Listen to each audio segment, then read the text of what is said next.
Hello and welcome to Get a Clue, Dad, a tween mysteries podcast. I'm MJ. And I'm the dad, Aidan from Mysteries Ahoy. And today we're going to be talking about a brand new series for this podcast, the Enola Holmes series. So, can you read the blurb?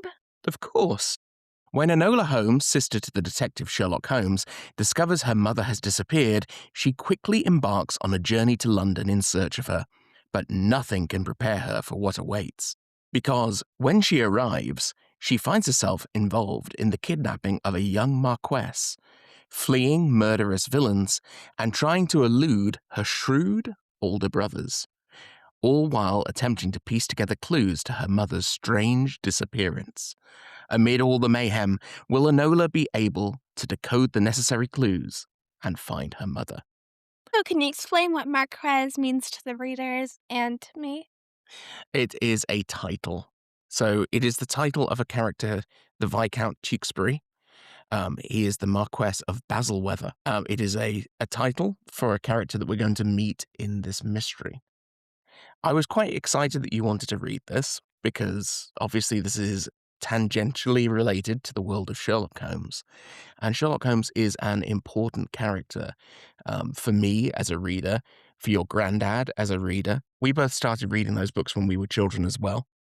And obviously, those who follow my blog will be aware I've been working through different film and radio adaptations of those stories, as well as revisiting them in the past few years. So I wanted to kick us off with a bit of a game. Oh, I like this. Okay, so Sherlock Holmes, as you know, is one of the most famous characters in detective fiction. And I know that you haven't read the original stories yet. I bet you know some things about him just from existing in the world. So I'd like you to tell me anything you know about him. Things like members of his family, how he dresses, what he does for a job, those kind of things. He wears the big coat Okay. and black pants, Mhm. and then that hat with the baseball cap front, but it's shorter. So you're talking about a deerstalker hat, right? Which has like a baseball cap front and a baseball cap back. Mm-hmm. Okay. What else do you know? His horrible brother, Mycroft. He doesn't talk about his family much. He plays the violin. Yep. Oh, he's unusually tall. His best friend's Watson. And what does Watson do for him? He writes about the case. How about, do you know where he lives? Do you know his address? I think it's Baker Street, London. Baker Street, that's right. Oh, I actually got that. You actually got that? Yeah. Anything else you know about him? In all the movies, he's going with a looking glass thing Magnifying glass? over his eye, and he's going Okay. kind So of you've done that. really well for someone who's never read any of the stories. And a lot of the stuff that you've talked about kind of talks about things that make him unique as a character or made him unique. He is someone who styles himself as what he calls a consulting detective. And what he means by that is that he doesn't work for the police. People come to him with problems and he tries to solve them for them. And he tries to solve them using deduction, thinking about something logically. And So one of using his big brain. using his big brain, one of the things he likes to say is when you eliminate everything that's impossible, whatever remains, however improbable it seems, must be the truth. So if you cross out all of the other possibilities, even if something seems super unlikely, It that must be it true. must be true. He does take more of a scientific approach to crime scenes than the police. And I think that reflects that these stories are set in a period where policing was still very new. The stories often feature odd cases, and Holmes tries to solve them. People bring their problems to him. Now, Enola Holmes is a character that doesn't exist in the original stories. She is Sherlock Holmes's younger sister. Can you tell people about her? She's brilliant, and she's resourceful, and she's 14. Just let me tell you this. Is kind of smarter than her brothers. You think so? Well, than Mycroft. Okay. So Mycroft is an interesting character in the Holmes stories. A horrible person. He is someone who is regarded as quite lazy, and he could be more brilliant than Sherlock if he applies himself. Sherlock has more energy and more interest in solving people's problems than Mycroft. And Enola is her own creation. Does she know her brothers very well? Not really. And why is that?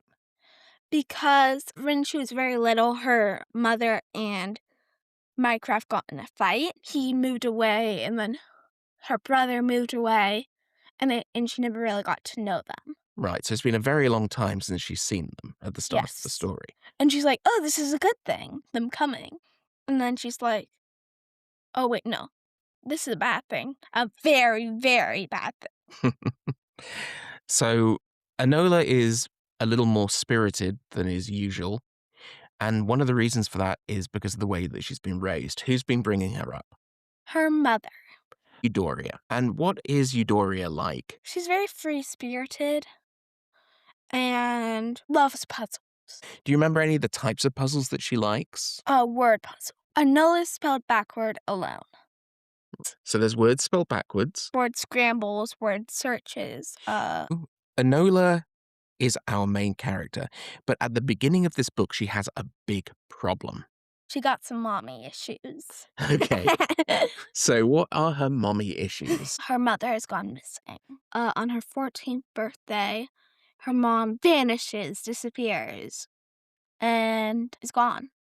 And one of the things I love about that in this book is, does Enola know that instantly? No. No, it goes basically a full day before Enola realizes that something is off.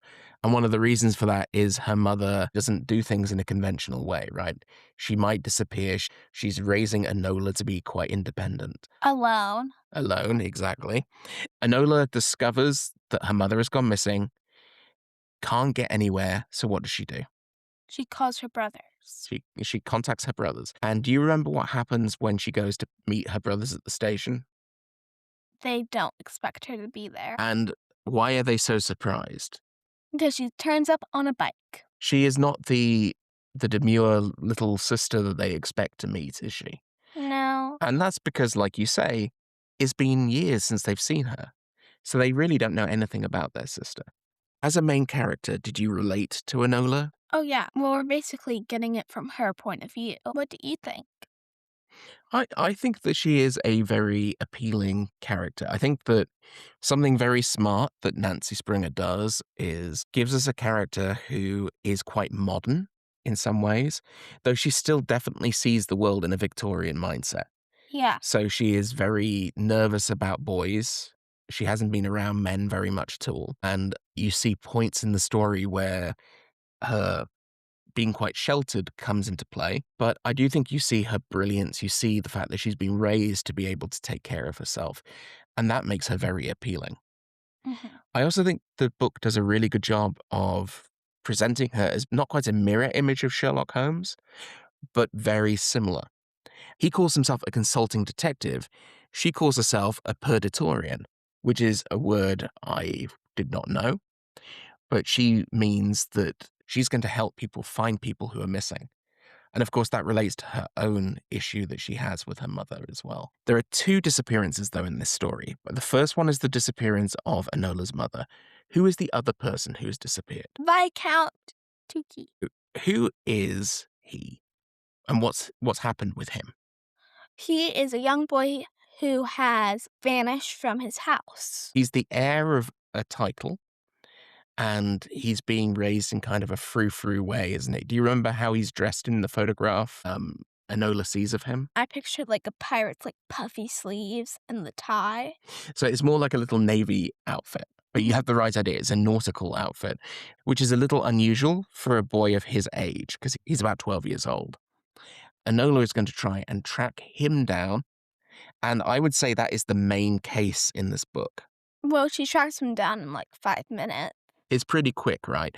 I think the reason for that is that we have to get so much of the background with Enola and her mother. But the thing that we're going to get a beginning, a middle, and an end to in this story is the disappearance of Viscount Tewkesbury. Hmm. Now, this story is set in the Victorian era, and it takes us to the City of London. But the City of London isn't quite what Enola imagines.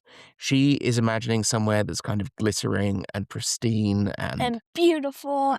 there's a great disparity between the rich and the poor, isn't there? Yes. So the rich people are living in fancy houses like she expects, and like she first will be when she moves there. But when she has to go on the run later in the story, she goes down near the docks, and is that a nice area? No, there's also thieves. And people are sleeping on the streets. So she's confronted with an enormous amount of poverty for the first time in her life. So that's one part of her journey to London. The other part is that she's having to go basically in disguise. She is a 14-year-old girl, but to go and be on her own in London, she needs to pretend to be older than she is. Mhm. And she does this by pretending that she's a widow. So she's pretending she's a woman whose husband has died, Yeah. which gives her some freedom. But there are things that she doesn't expect in terms of how she's going to dress. She's wearing very, like, itchy clothes, and it hurts, and she's wearing fancy clothes, but it's itchy, and it feels horrible, and everyone's like, "Who is she?" And she stands out. So we have our character. She's investigating two different things in London. We've talked a little bit about Sherlock and Mycroft. What kind of role do they play? She hates Mycroft. She likes Sherlock, but she gets annoyed by him, and if she sees one of her brothers, she's immediately gonna run away and hide. Why does she need to hide from her brothers? What? Because her brother Mycroft is trying to send her to boarding school. Now, she has, of course, a very smart detective older brother. Why doesn't she just go to him for help in locating the mother? He, doesn't think that she's very smart, and he doesn't think highly of her. Do you think that he really cares all that much about finding her mother? No. So they feel a responsibility for Enola, but they've kind of washed their hands of the mother. So that's why she's going to have to act on her own. Okay, so before we get to the spoiler alert, Yay! I wanted to ask you two things. Firstly, we've talked before about how mysteries have clues and they're a little different sometimes from adventures. Where does this fall for you? Is this a mystery novel? Is it an adventure? Is it a Adventure. Okay. Because there's not really clues that you solve. hmm Because when you get a clue, she immediately solves it. I do think that you're right, but I think that that is very like the Sherlock Holmes stories. Mhm. I think you'll be quite surprised when you do finally read one of those.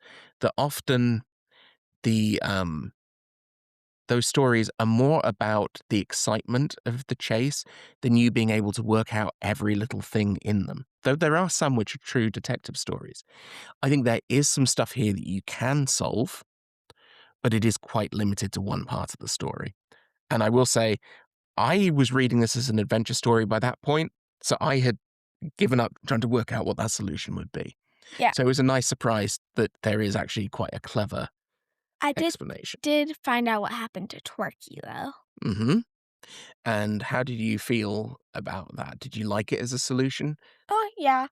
I thought it was pretty easy. Definitely, you get halfway into the book, and that's when the mystery really begins. So there isn't very much space for a full investigation. It feels a little rushed. Mhm. Um, but I love Enola as a character. I think that she's great fun. So, what time is it, Dad? I don't know. What time is it, MJ? Time for the choo-choo! The spoiler alert! Dun, dun, dun! Okay. So, what has happened to Tewkesbury? He runs away for freedom. So he feels stifled, doesn't he? He doesn't like living as a member of the aristocracy. And so he has a plan. What is he planning to do? He's gonna run away and live a normal life. Well, Totally foolproof, he's right? totally foolproof. But what does he want to do? Travel. And so he's going to get aboard a. But He's gone to London and he's quickly found that it isn't a great idea to be traveling alone. What happens when he disappears? Cutter kidnaps him. Okay, so who is Cutter? He's like a dangerous criminal who's like hurting people, getting money, and should be arrested because he's a bad guy. And he's quite dangerous, and Enola's going to have a run in with him later in the story. He has an accomplice, or at least it seems he has an accomplice. There is a woman, Madame Laelia, or Laelia, Sybil de Papavere. Papaver. Papavere. Papaver. I will say, This isn't necessarily the greatest book to read out loud unless you've done a lot of research into how these names are pronounced, and I have done none of that research.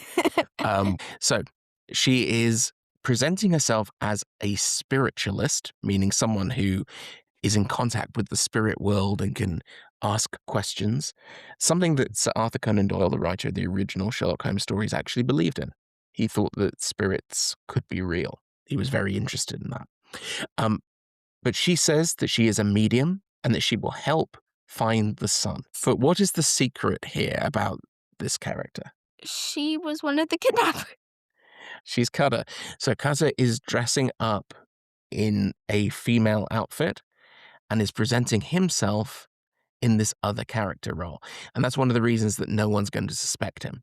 He is doing both things. I thought it was a really clever solution. I had no idea that was coming. And for me, like I said, I stopped looking for those clues. So I wasn't expecting a fair play solution, and it is quite fair play. When I think about it, I should have thought, how does this woman make contact so quickly and get herself into the house?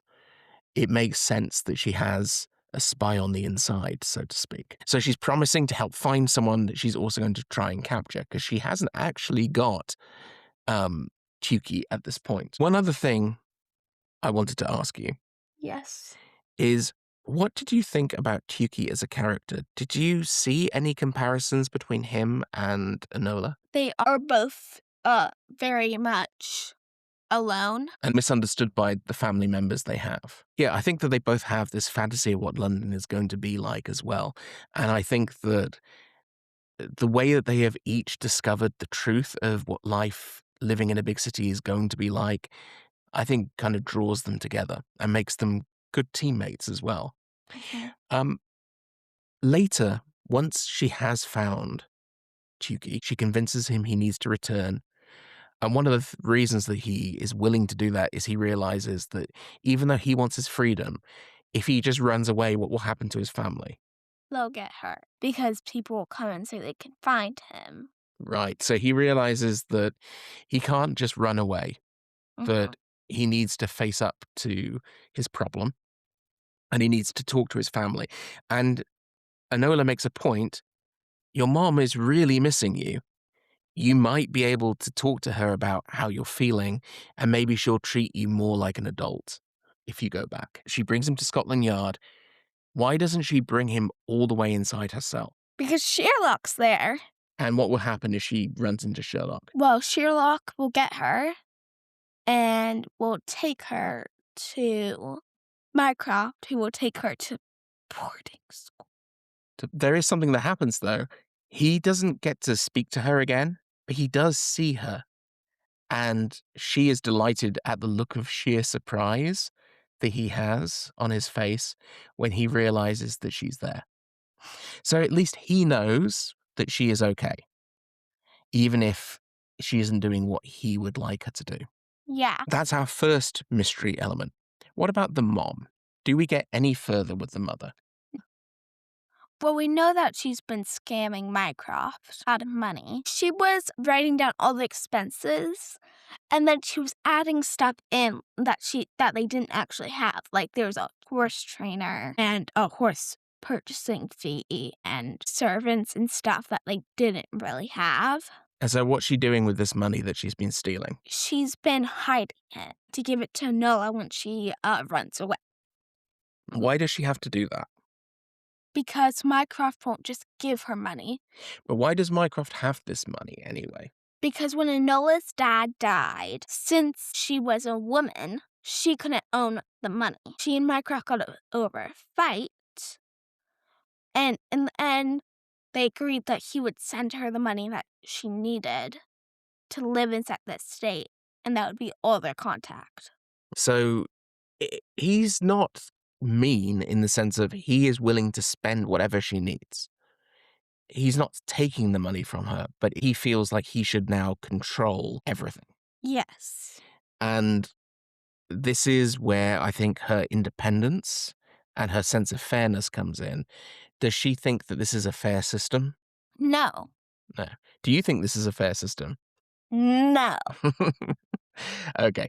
I think nothing really should have changed, and that she didn't have to write down and spend this time giving him all the stuff, and I thought it was unfair that she had to scam him out of it, So it should even just though it was her money. so it should just have been hers. Yeah. So she runs away. Enola does find out something about her in the end, though. Later, when she solved the case, she goes to the newspaper offices for the journals and the publications that her mother reads. And then she publishes a secret coded message. The book doesn't really give you much time to work with those coded messages. There's one at the beginning that you can kind of decipher yourself. But the later ones, you get the coded message and you immediately get the solution to them. Mhm. But they are real codes that you could break if you wanted to, which I think is kind of fun. Yeah. Um, but she gets a response from her mom. And her mom basically is indicating that she's traveling, that she is seeing the world while she still can, because her mother is quite old and not in Yes. great health. So she is going from place to place, exploring, seeing the world, having adventures while she still can. I thought it was actually kind of fun that she was traveling the world. I don't get why she couldn't have brought Enola with her. Hmm. And also, when she finishes traveling where she wants to go, is she gonna come back to Enola? So I think that that is the question that we're left with at the end of this book, isn't it? Enola knows what has happened to her mother. She just doesn't know exactly where she is. Mhm. And she respects the fact that her mother wants to have her own space and her independence. But that doesn't take away from the fact that she misses her mom. Yeah. I feel that she is going to try and find her mother in the future. But maybe it's not in book 2. I suspect it's probably going to be in the very last book in the series, however many books we've got ahead of us, I think there's like 5. the 5 or so. Did you feel that Enola gets a happy ending of sorts? Yeah, I did. She's learned how to be more independent than she was before, and she now knows that even if stuff is being kept a secret, she can solve it. She definitely has more skills in terms of being able to work out the solution to problems. I think that she is in a new she's kind of taken over the premises that Cutter was using Mhm. to run their kind of fake finding people agency. She's going to try and do the real thing for real, which I think is kind of neat. Are there any things that you hope for in the next book in the series? I hope that Twerky's gonna come back. They have a fun relationship, don't they? For the Yeah. brief amount of time they spend together.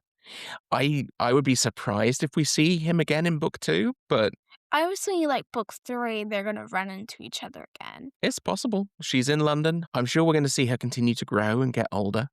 I hope that she does get caught by Mycroft for some reason. You'd like her to spend more time with the brothers? No, I want her to get caught by Mycroft, sent to boarding school, but then I want her to like kind of escape boarding school. Okay. So you would enjoy seeing her in that kind of a setting. Why do you think that it wouldn't suit her when it does suit Wells and Wall? Because she grew up to be alone. She grew up to be independent and wild and wear pants. And yes, she she does wear trousers, that's true, which is unusual for a girl in this period. The next time we're going to read Poached by Stuart Gibbs. It's book 2 in the Fun Jungle series. You've obviously already read that. We've been in this kind of role lately where you've got way ahead of me. You binged every series that you got your hands on. I finished Enola Holmes in 2 days. Yeah, Dad took 7. you really got into it. So that is the next thing for this podcast. Now, if people wanted to show their appreciation for the podcast, what should they do, MJ? They can like, rate, and subscribe, or they can leave a review on Apple Podcast. That's fun. So you're absolutely right. People can leave comments on Spotify episodes. They can leave reviews either on Spotify or on Apple Podcasts. Woo! And we love hearing from you. So thank you very much for your support. And come back in the next one. This has been Get a Clue, Dad, a Tweens Mysteries podcast. I'm MJ. And I'm the dad. And we'll see you next time. Bye! That was Get a Clue, Dad, a Tween Mysteries podcast from Mysteries Ahoy. Today we were discussing The Case of the Missing Marquess by Nancy Springer.